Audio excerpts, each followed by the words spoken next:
Hello everyone and welcome to Photo Finds. I'm your host, Gavin Hatch. This week we're going to go to Universal Orlando at Universal Studios Florida to see the progress that's being made around the park as they prepare for Universal's Halloween Horror Nights, which is the yearly Halloween event that I love, and we will be showing you multiple videos this year of this event, but this is just of them setting up around the park. It does take about 2 months to do, and it's pretty cool because as a guest during the day, you can still kind of get a sneak peek of what this event is going to look like. Of course, at night, it looks a lot better with the fog and the music.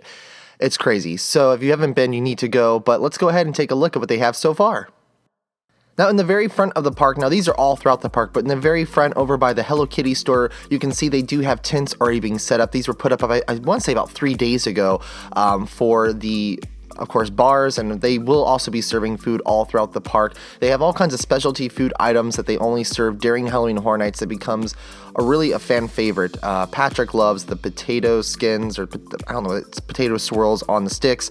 The specialty beverages, every year they have a different specialty alcoholic beverage, so they do sell those at these tents that pop up all around the park. These are not open at all during the day for day guests. They only are going to be just used for Halloween Horror Nights. If you're watching this on YouTube, in the comments below, let me know what your favorite food item is that you get every year from these tents around the park. Continuing down Hollywood Boulevard is where one of the scare zones is going to be located. Now, this scare zone is going to be called Vamp 55. It's Hollywood High School's 1955 homecoming parade, and the greasers have shown up with fangs as sharp as their switchblades. Now, I'm pretty excited for this scare zone just because I love this street. I feel like it's a really good place to have a scare zone because you always have a lot of room to walk around if you're trying to avoid something or if you just want to be in the center of all of it. They have plenty of room as well as scare actors to perform, and from the sounds of it, it doesn't look like or sound like they're going to have masks. It's probably going to be a lot of characters with makeup and, of course, fangs because they're going to be vampires. So I like it. I like how they're kind of theming it to Hollywood since it is on Hollywood Boulevard. So they're not going to have to do a lot of stuff to change over to make it look like a totally different location. It's going to be retro, vintage 1955 Hollywood, which is really cool. So I'm excited to see what the costumes look like, what the makeup looks like. It's going to be a really good scare zone. Now, continuing down Hollywood Boulevard, we will walk right into the Hollywood stage. Now, this is not a permanent stage. This is only here for special events. So they actually use this. They will be using for Halloween Horror Nights, but before that, they use it for Rock the Universe, which is a private event that happens. You can purchase tickets to it, but it is a separate ticketed event that is lots of Christian rock bands that come in, and the park pretty much is full of churches, youth groups. I mean, it's just full of youth groups, and they have a good time enjoying the music and the live performances all around the park. They keep the rides open for them, of course. So they will use this stage for that, and then the very next weekend is when Halloween Horror Nights takes over, and the stage does get remodeled, and they put the set in, and it's a lot creepier than what it looks like during Rock the Universe, that's for sure. But last year they used this for the Jack show, and it was very popular. I felt like they had great crowd control, so it wasn't really a problem with congestion and safety or anything like that. So I'm glad they're bringing this back. It's going to be home to the Academy of Villains House of Fear. This show is going to be full of specialty acts, all kinds of different things. I don't know what to expect. I know that you can YouTube their shows. They've toured around the country. They're very well known, the group that's going to be performing here. So they are now bringing their act and will be doing it for Halloween Horror Nights during September and October. But they are well known. So I am not familiar with them though, but they will be performing every night during the event. That's pretty cool. Now, in Central Park is where you'll find the Lair of the Banshee. This is where evil spirits and horrific creatures roam free in this dark hollow deep in the forest. Now, this is a scare zone that every year they use this area. It's a really naturally creepy area to walk through at night. And of course, when they add loud sound effects and music and fog and special lighting, it's even creepier. So they use this a lot, and I like it.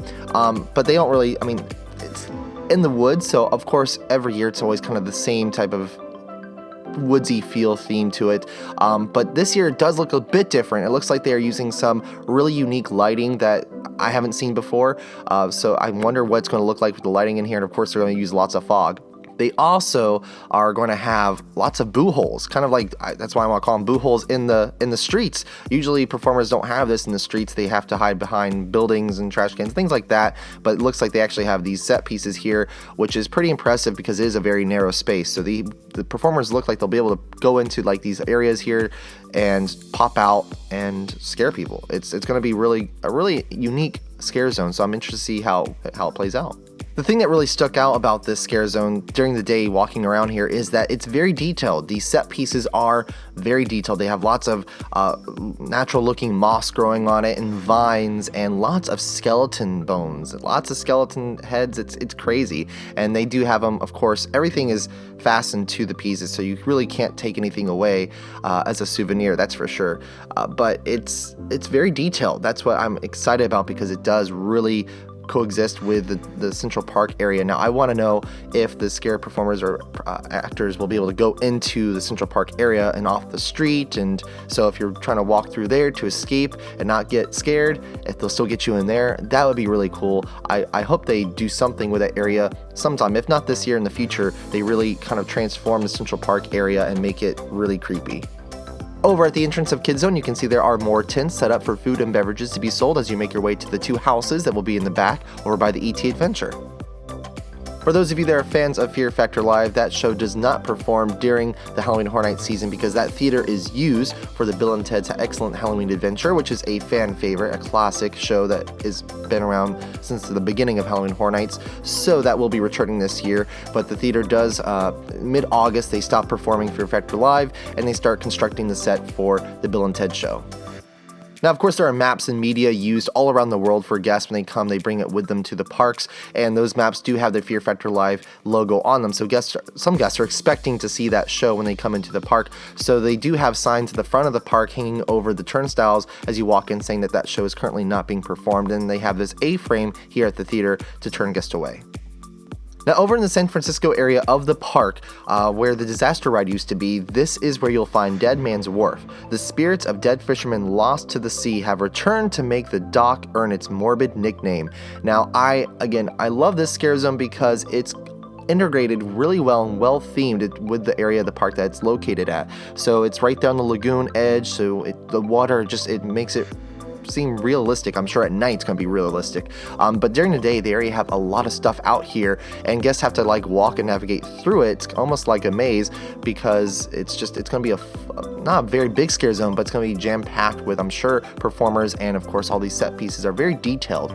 Walking through here, that's the thing that really stood out, is how detailed all these set pieces are, and you just want to touch everything, and you might even want to climb on it. Of course, they have signage for that, but it looks really good, and I want to know if they're going to add more to it, and if they're going to move some of these things out into like the street, so you really have to kind of move around it. It's not just going to be able to walk straight through the scare zone. You have to walk through kind of like a maze. That'd be really cool, and I feel like they might do that just to make it even more kind of scary, because you don't know, the performers are going to have a lot of fun using this to hide behind. I mean, they have a lot of stuff to work with, that's for sure, to be able to just kind of blend in. So I also really cannot wait to see what the costumes and makeup look like here, because again, I think it's going to be used more, not really masks, but more makeup here, but we'll see. I'm sure they'll be using both. But this ship here, this boat, the front of it, it's just really detailed, and it's very big as well. And there's even like kind of like a hole in the very front of it, so I feel like performers are gonna be able to go in and out of this and walk in and out and use it kind of like a big boo hole. So I can't wait. And they even have a sign at the front. They already have the sign out there that kind of describes what this is, and it's just really well themed. It's a great zone, and I cannot wait to see it at night. Now, in the streets in New York is where you'll be able to experience Survive or Die Apocalypse. This is really going to be an intense scare zone. It always is. This is a huge area, and they always have the most performers running around, and I'm sure this year they're even going to have even more, because this is a big event this year. So this is where rival gangs fight for dominance after a global catastrophe has ruined Earth's atmosphere. Join them or meet your doom. Now, walking through here, so far what I'm seeing when it comes to set pieces, it makes me really remember Halloween Horror Nights 21 in 2011 when they had Acid Assault here. Acid Assault was a very cool scare zone that was using projection mapping technology on the buildings, making it look like the buildings were crumbling down because of all the acid rain. So I feel like they're going to use something like that, and it's kind of almost like the same storyline in this scare zone. We'll see what the costumes and stuff look like, but I did see when I was doing some videos and pictures here, they do have a projection machine on one of these scaffolds in front of the Macy's facade building. So I think they might do something very similar to that again this year and make this building look a lot more dilapidated than it is, or make it, fall down like it did before back in 21. Now, last year they did a tribute store at the Aftermath store, which was at the exit of Twister, and of course that building is now being transformed and being turned into the Jimmy Fallon ride, so they have to do a tribute store somewhere else, and I'm glad they're bringing this back, but they're putting it over in the middle of the scare zone in the streets of New York, so I'm really glad to see this coming back, and the outside of it looks really impressive, and I'm glad that they're using this space as well. This space has not been used for years. I'm talking about, I think it's the extended queue for Mummy, but I also want to say they used this space for the preview center for Islands of Adventure back in the 90s. I mean, it's crazy that they're going to be bringing this space and letting people back into the building. So I'm excited to see what it looks like and how much merchandise they have. So if you are excited about that too, make sure you give this video a thumbs up. Now also over on Delancey Street, you'll notice that that area is blocked off. You cannot go from the streets of New York over to the Transformers ride right now because it is blocked off for this temporary stage that's been put up here. It's sponsored by Coca-Cola because this is going to be used for Rock the Universe. So this will be taken down once that event is over. So this will not be here for HHN, and this will open back up for the Scare Zone once Rock the Universe is over.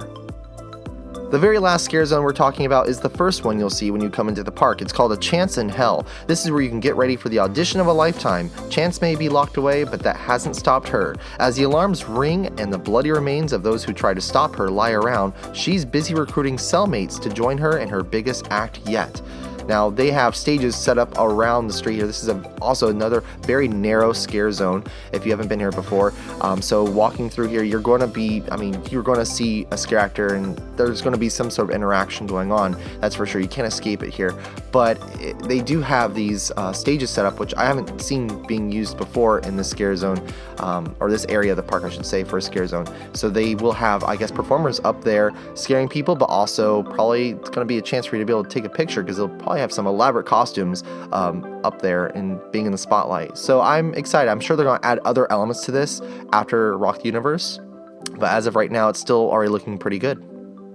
Well, that will do it for this week's edition of Photo Finds. I hope all of you have a great week. I hope you enjoyed this and are excited to go out to Halloween Horror Nights. We didn't talk about the houses because they don't have anything really visually to show you right now for the houses, but they have some really great haunted houses coming this year. This is going to be a really amazing event. It gets better every year, so I'm really excited. I'll be going a lot. I hope you do too. Maybe we'll see each other out there.